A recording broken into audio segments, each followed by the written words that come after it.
Hemelvaart is so eintlik 'n baie besonderse geleentheid, so lekker in die middel van die week.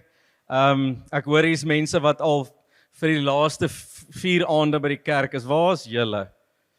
Dit was huwelik en dit was opleidings in Kingsman. Ek wil net vir julle sê, ons het 'n doopbad. Julle kan intrek. Ag, is so spesiaal om saam te wees. En as jy hierdie week saam gevas en gebid het, ek sien almal se glimlagte is terug ten minste. Dis seker daai ou koffietjies en suiker wat weer ingeskop het. Maar wat 'n spesiale tyd was dit nie om net vir in die besig van die lewe tyd op sy te sit om met die Here in gesprek te tree en om sy aangesig te soek. Nou, ons praat vanaand oor die hemelvaart van Jesus Christus. En miskien net gou om te sê waar dit inpas. Die disippels stap vir 3 jaar saam met Jesus op aarde. Hulle sien hoe hy wonderwerke doen, hulle sien hoe hy preek en hy word gekruisig. En na 3 dae staan hy op. En vir 40 dae lank is hy saam met hulle op aarde. Ons weet nie baie wat in daai 40 dae gebeur het nie. Maar een van die evangelies sê van die ou geeste het opgestaan uit die graf uit en kom getuienis lewer van hierdie Jesus. En op 'n dag staan hulle saam met Jesus. Jesus gee sy finale opdrag gaan maak disippels en hy sê julle moet gaan wag in Jerusalem want ek wil 'n ander trooster stuur. Dis beter dat ek gaan sodat die trooster kan kom, 'n ander trooster, die Heilige Gees. En is in hierdie oomblikke waar Jesus hierdie diep gesprekke met hulle het na 'n 3 jaar se stap en disippelskap. Ek meen hy staan by hulle weer. Hy praat met hulle. Hy gee opdragte die laaste oomblikke. En een van die disippels steek hulle hande op in hierdie gesprek en vra vir Jesus. Julle kan seker dink wie dit was van die disippels. My geld's op Petrus, maar laat ons hom nou nie oordeel nie. Een van die manne steek hulle hande op en hulle sê, Here, ons wil net gou seker maak, alles was nou wonderlik, maar wanneer gaan u nou Israel weer oprig as 'n volk? Nou, waar is die onderwysers vanaand? Dis nou as julle daai algebra verduidelik het en verduidelik het en verduidelik het en een kind steek sy hand op en sê, Juffrou, ek weet nog nie wat 'n plus en 'n minus is nie. Die disippels snap nog glad nie wat gebeur het nie.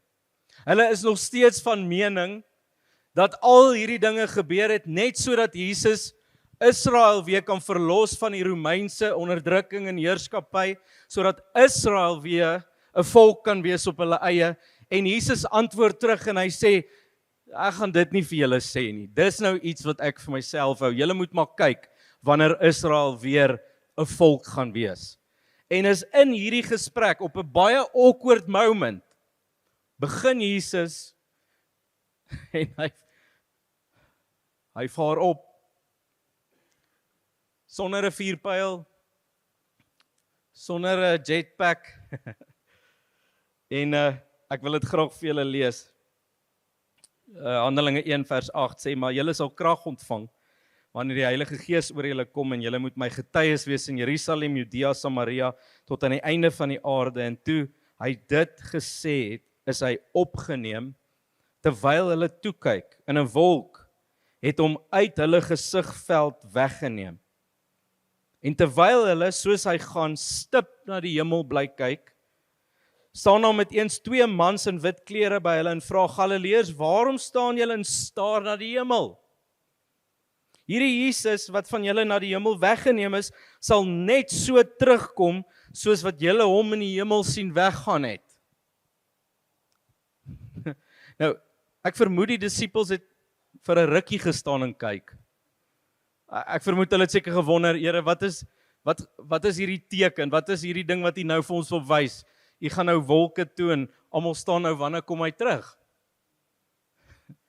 Hulle het nog steeds nie verstaan dat Jesus nou weer aan die regterhand van sy Vader gaan sit, want hy het gegaan om plek voor te berei sodat hulle 'n plek sal hê langs die Vader. Die engele vra vir hulle, manne, kom nou. Julle moes nou al besef het, Jesus is gone, gaan wag in Jerusalem. Die Gees gaan oor julle kom, en dan gaan julle dinge doen wat Jesus gedoen het, en nog veel meer. Go! Nou, hemelvaart is iets wat ons nie oor baie preek nie. Ons maak 'n groot ding van Goeie Vrydag, Opstanding Sondag, die uitstorting van die Heilige Gees en Kersdag. Maar een van die belangrikste oomblik in Jesus se lewe en in ons evangelie is die oomblik toe Jesus opgevaar het na die hemel toe. Sien, dit het nie gegaan oor die oomblik van opvaring nie, maar dit het gegaan juis oor die eindresultate van die opstanding van Jesus Christus. Die Bybel sê oor en oor, hy het gaan sit aan die regterhand van die Vader.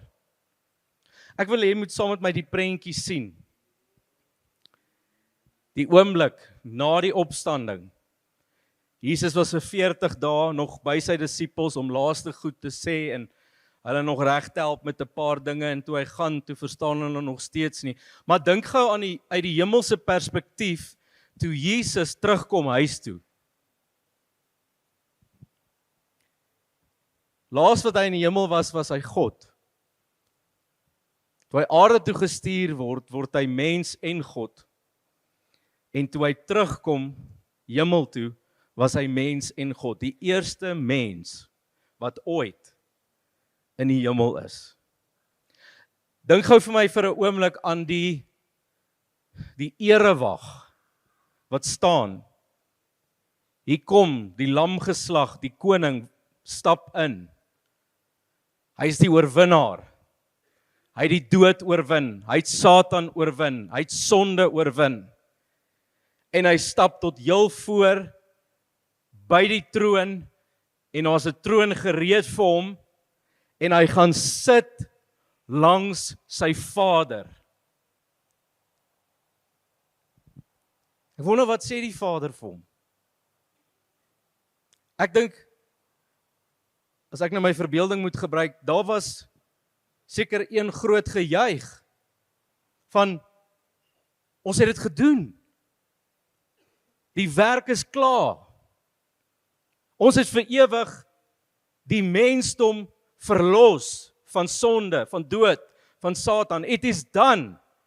Jy kom sit, my seun kom sit in oorwinning. Hy word gekroon as Here, as koning oor die heelal. Dis amper soos 'n generaal wat van 'n oorlog af terugkom. En die hele volk staan en wag om hom in te wag, want hy het oorwin. Wat ek vinnig wil doen is, ek wil gou vir jou 'n paar gedagtes uit die woord uit deel, oor wat in daai oomblik gebeur het, want ons sien dit nie noodwendig alles saam in een skrifgedeelte nie, maar dit is so versprei oor die Bybel heen. Efesiërs 4 vers 8 praat, dat toe Jesus weer opgevaar het na die hemel, toe bring hy kruisgevangenes saam met hom. Met ander woorde, die vyand, die demoniese magte, die dood, die sonde, bring hy saam, hulle is vasgebind, en dis eintlik 'n optog van absolute verloor en verslaandheid. Jesus bring hulle saam om te sê, kyk, dis hierdie magte, hierdie stryd wat ek oorwin het. En dan Psalm 110 vers 1 skryf Dawid en hy gebruik hierdie beeld. Hy sê, hierdie Here wat sit, het sy vyand 'n voetbank gemaak vir sy voete. Nou, wat ek sien is daai lekker futons. Ken julle hulle wat jy jou voete so lekker opsit? En hy's oorgetrek gewoonlik met 'n zebra se vel wat ons gejag het. Dis asof Dawid sê, Jesus het die vyand se vel gebruik om 'n voetstoeltjie te maak vir hom in die hemel. Dis klaar met hom. Dis vir ewig verby. Dis vir ewig oorwin. Handelinge 2 vers 33 praat van dat God die Vader hom toe verhoog het na die hoogste ere wat daar in die heelal is. He gave him the name above all name. He was highly exalted. Efesiërs 1 vers 20 sê, hy het wat nou sit aan die regterhand van die Vader, heers oor alle owerhede, oor alle gesag, oor alle magte, oor alle heersers. Hy is die belangrikste en hy het die grootste gesag en die grootste krag in die heelal. Jesus, wat in 'n krib gebore is, wat aan 'n kruis gesterf het, word nou verheerlik en verhoog. Efesiërs 20 sê, hy word ook nou die hoof van sy kerk, die hoof van sy bruid. Filippense 2 vers 19 sê, hy ontvang die naam bo alle name, daar's geen naam bo hom nie. Soveel so dat elke tong sal bely en elke knie sal buig voor sy heerskappy. Dis hoe God die Vader hom verhoog het. He's got the name above all names. En dan Openbaring 21 vers 5, sien Johannes hierdie prentjie waar hierdie koning sit in heerskappy en regeer. En hy maak 'n uitspraak en hy sê, kyk, ek maak alles nuut. Jesus se werk op aarde is volbring. Maar in daai oomblik het sy werk in die hemel afgeskop. En dis wat ek eintlik vanaand oor wil gesels.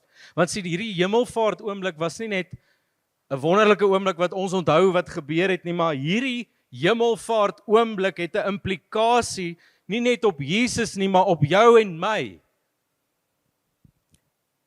Jy's deel van wat hier gebeur het. Daar's iets wat met jou gebeur het toe Christus opvaar. Ons moet altyd weet, as een of ander iemand jou bel met 'n nuwe kontrak van Vodacom, al is jy al by Vodacom, dan wil jy weet, maar wat's in dit vir my? Wat gaan beter wees? Nou, kan ek nou vanaand vir jou sê, die Bybel is vol om te verduidelik van wat met jou gebeur het toe Christus opgevaar het na sy Vader toe. Ek begin by Efesiërs 2 vers 6, waar Paulus skryf, hy sê, ons het saam met hom gesterf, ons het saam met hom opgestaan uit die dood, en ons sit nou saam met hom in hemelse plekke. Waar's jy nou? Dis die misterie van die Christen lewe, jy's op twee plekke op een slag. Probeer gou daai ding regkry in jou gedagtes. Dit klink soos Back to the Future, né?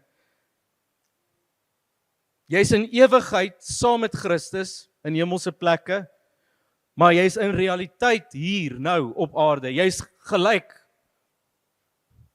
op twee plekke op een slag. Jy sit saam met hom. Wat bedoel dit dat jy saam met hom sit in hemelse plekke? Dit sê jy het toegang tot die Vader se teenwoordigheid. Vader op die troon, Jesus op die troon, en hier is ek saam met hom. Ek is soms bang om langs 'n skoolhoof te sit. En hier sit jy saam met die koning van die heelal, die een wat die naam bo alle name het, en ek word genooi om langs hom te sit in hemelse plekke. Dit beteken ek is dan nou dood vir die sonde. Dit beteken ek's nie meer onder die wet nie. Dit beteken dat die vyand en dood nie meer heerskappy oor my het nie. Dit beteken dat ek nou leef onder die koning se heerskappy, en dat hy my geroep het, soos wat hy vir Adam geroep het aanvanklik, om te heers saam met hom. Ek, Eugene van Sinnewil.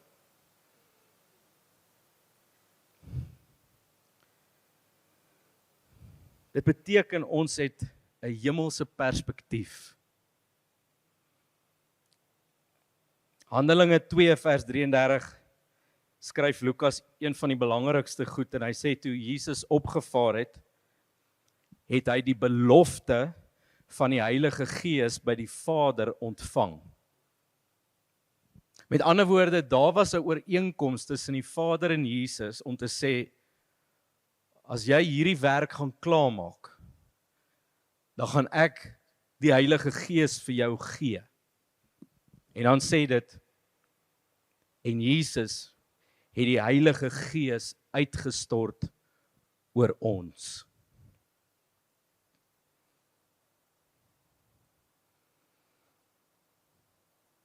1 Johannes 2 vers 1 sê Jesus is nou die voorspraak by die Vader.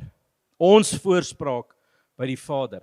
Wat hy hier gebruik is 'n regsterm eintlik. Dis om te sê 'n prokureur of 'n advokaat. Want sien, in die hof van die hemel is daar die Vader, die een wat oordeel, die regter.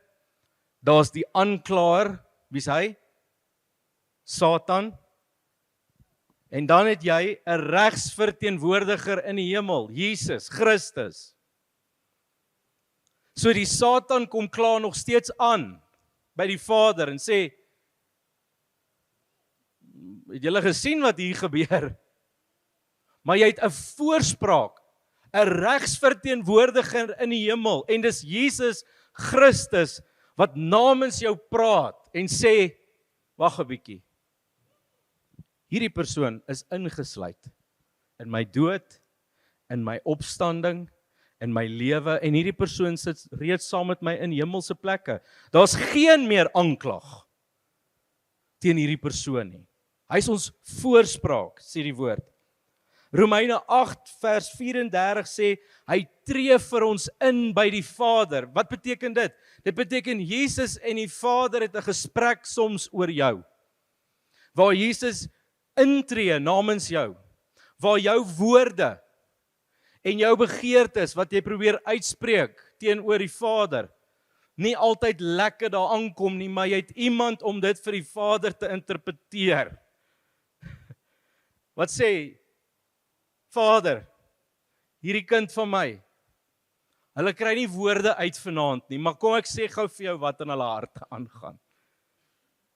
Dis een van die goed wat Jesus nou mee besig is, hy tree vir ons in. En dan Hebreërs 8 praat van, hy is nou vir ewig ons hoëpriester in die hemel.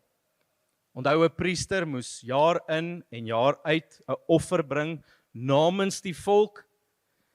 En die priester het nooit gaan sit nie, hy was altyd besig om te werk, om te probeer om hierdie verhouding tussen die mens en die Vader te bestuur. En die woord sê in Hebreërs 8, praat dit van Christus wat nou die allerheiligste ingegaan het en die finale offer gebring het vir altyd en vir almal, en hy het gaan sit. Met ander woorde, sy werk is volbring, dis klaar. Nooit weer hoef daar 'n ander offer te wees wat vir jou sonde en jou ellende betaal in die hemel nie. Is iemand opgewonde vanaand? Dit lyk vir my of julle so diep sit, maar ek is besig om goeie nuus te deel. Julle, hierdie is die goeie nuus van die evangelie. Jogg, hierdie is so spesiaal. En ek gaan nou baie vinnig deur dit, maar ek wil hê ons moet nou lekker gaan kuier na die tyd, maar ek hoop dit sink in jou in vanaand. Die openbaring dat toe Jesus daar gaan sit het jy gaan sit. Dat jy toegang het. Dat hy jou voorspraak is. Dat hy jou advokaat is in die hemel. Dat hy die een is wat regeer. Dat jy saam met hom regeer. En dan Paulus sê in Kolossense 3 vers 1 tot 2, maak hy amper vir ons die hemelvaart prakties, want dit is nou wonderlik om al hierdie goed te hoor, en soms vergeet 'n ou dit. Kom ons wees gou eerlik.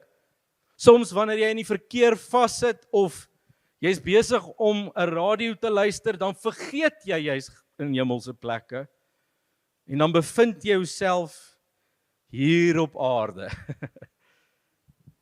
Maar Paulus maak dit baie prakties en hy sê, wat maak ons nou met hierdie waarheid? Wat maak ons met hierdie goeie nuus?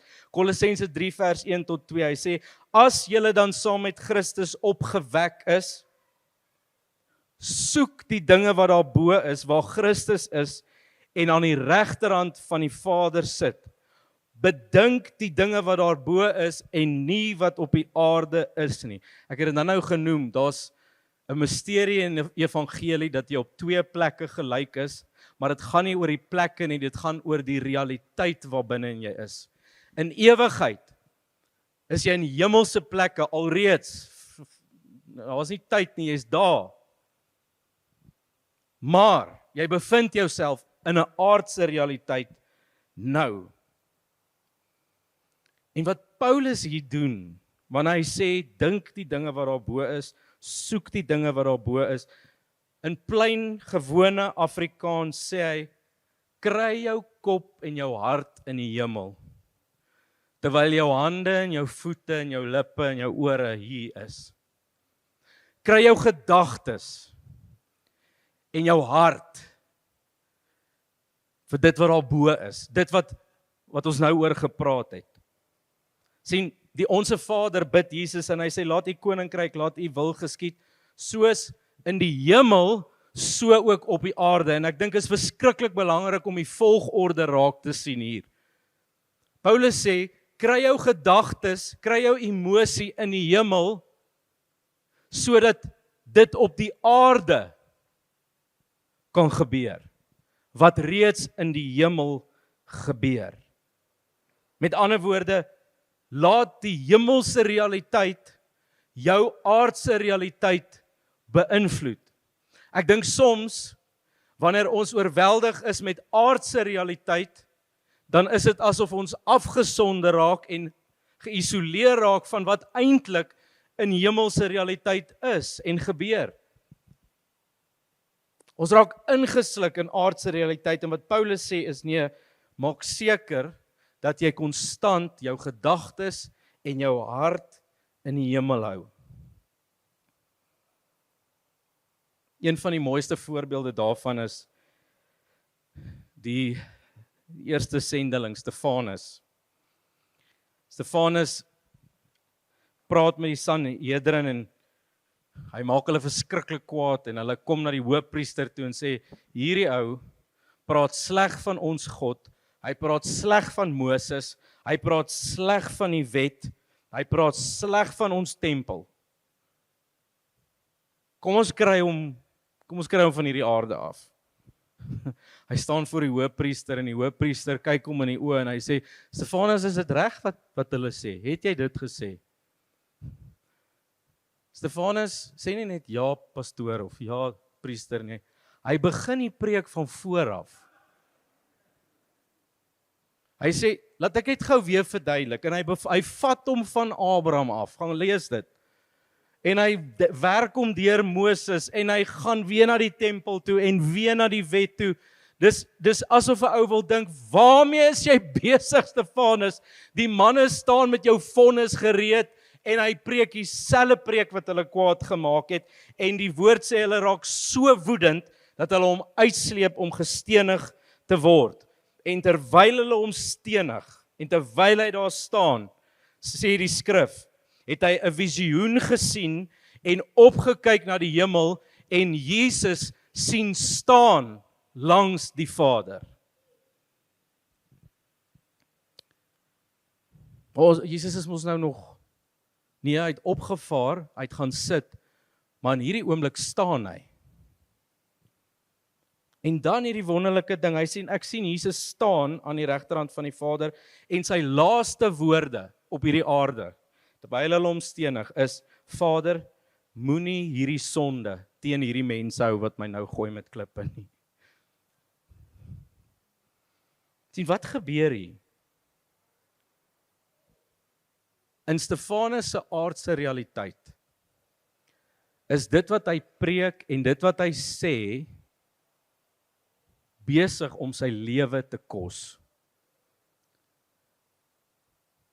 So as hy net uit 'n aardse perspektief daarna kyk, wat sou sy reaksie wees? Vrees, angs, bekommernis, veg, woede, skree, vloek, sê die ouens se ma sleg. Ek weet nie wat hy sou doen nie, maar die punt van die saak, in sy aardse realiteit,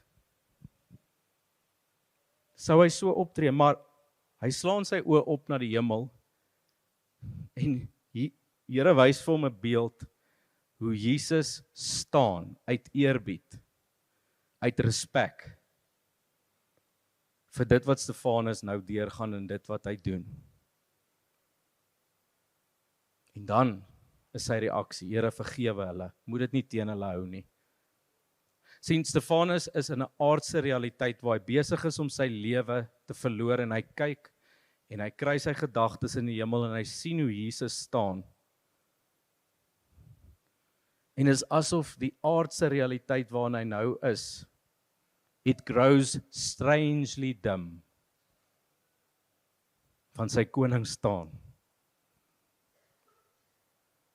Dis asof hy besef, as my koning staan in hierdie oomblik, wie is ek om nie te vergewe nie?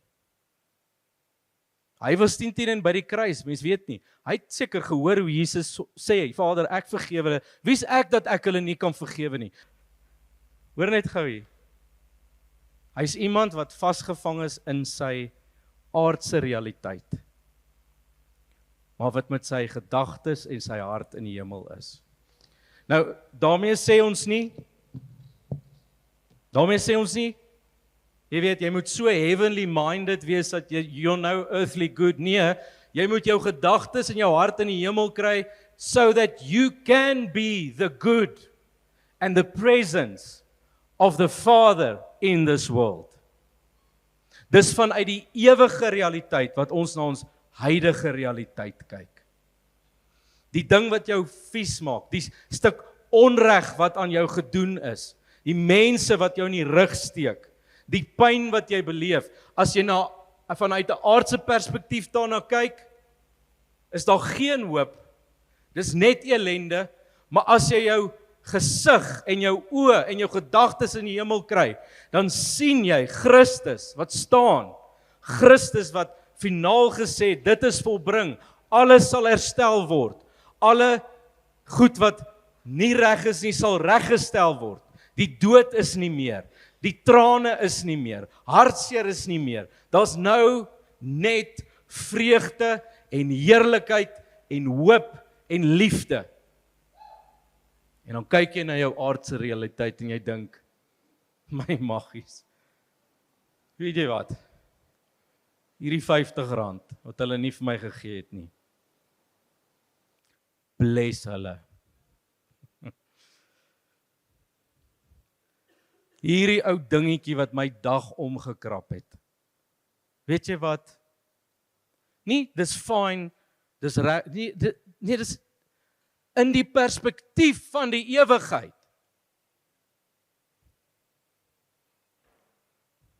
Is hierdie ding wat op aarde is, eintlik so nietig en klein.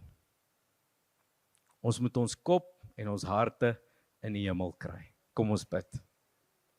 Here, dankie dat ons vandag die hemelvaart kan vier en hierdie realiteit net weer ons eie maak, Here. Dat dit wat in die hemel is, Here, laat dit so wees, soos in die hemel, so ook op aarde. Here, ons kom gee vir U al die eer en die lof, dat U ons hoëpriester is, wat namens ons intree. Here, dat U ons voorspraak is by die Vader. Here, dat U regeer, dat U die naam bo alle name het, Here, en dat ons hierdie ongelooflike voorreg kan hê om saam met U te sit in hemelse plekke. Here, ons aardse verstand kan dit nie begryp nie, maar ons gees en ons hemelse verstand sê ja en amen. Dankie Jesus vir die hemelvaart. Amen. Amen.